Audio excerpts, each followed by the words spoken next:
News at the Coliseum. Coming up next, Paul. 98,000 fans packed this Coliseum for the second and final Rolling Stones concert in Los Angeles this week. Police report 150 arrests for offenses in and outside of the Coliseum, ranging from drug dealing to robbery to breaking into cars. But overall, police said the crowd was well behaved. The Highway Patrol did call for a SIG alert on the Harbor Freeway this morning as traffic backed up all around the Coliseum. Security was tight at the Coliseum itself. Everyone was frisked. The Stones took the stage about 5:30, kicking off with their 1960s hit, Under My Thumb. They closed out a 2-hour set with an encore of their very first hit, Satisfaction. Sources say the band will leave Los Angeles with at least $1 million for their concerts today and Friday. Nice chunk of change. And though the concert crowd as a whole was well behaved, there's at least one hotel manager who's wishing tonight that a group of Rolling Stones fans had stayed at home. And Joe Rico has that story. This was going to be one of those profitable weekends for the Alexandria Hotel. The crowds were orderly, too, at the Los Angeles held their second and final concert in L.A. this weekend.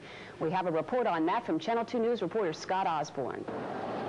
Traffic crept toward the Coliseum, toward another six-figure payday for the Rolling Stones. There were some fender benders and bumper thumpers, of course, but no major migraines. The crowd of some 90,000, having paid for their tickets in full, obeyed the 380 youngish security force members. They moved in an orderly manner toward the two open gates. It's a very relaxed situation, which of course is the way it should be. I mean, it's only music, it's only rock and roll. Police reported 85 to 90 arrests by late afternoon, mostly for narcotics and liquor. Those are relatively low numbers. Well, everything's going real smooth out here. We haven't had any problems at all. As a matter of fact, you would never know there was a concert going on in there. Yesterday's hippies are, today's business people that are here right now, as far as I can see. Searches for illegal consumables were brief and sparked few arguments. Many concert goers simply threw their no-nos atop the ticket booths outside. Others consumed their stimulants outside to avoid the hassles. There are some drugs, but we haven't sent anyone to the hospital yet today.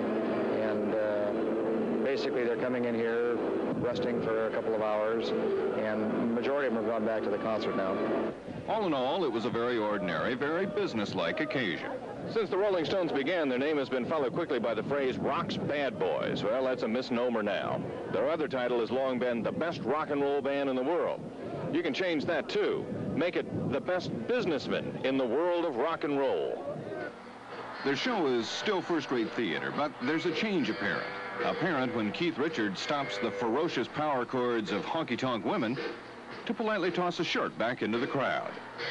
And Jumpin' Jack Flash, whose opening notes evoked evil 12 years ago. Today it serves as a sort of framework for the evening's finale. Mick Jagger swirling high over the audience in a cherry-picker crane. And the crowd is properly appreciative. After all, they're seeing seasoned showmen on stage, not a rebellious gang of toughs they can identify with. Seems strange to say it after all these years, but here's the word to describe the Rolling Stones' 1981 concert appearances in Los Angeles. The word is mellow. After all, it's good business. Scott Osborne, Channel 2 News at the Coliseum.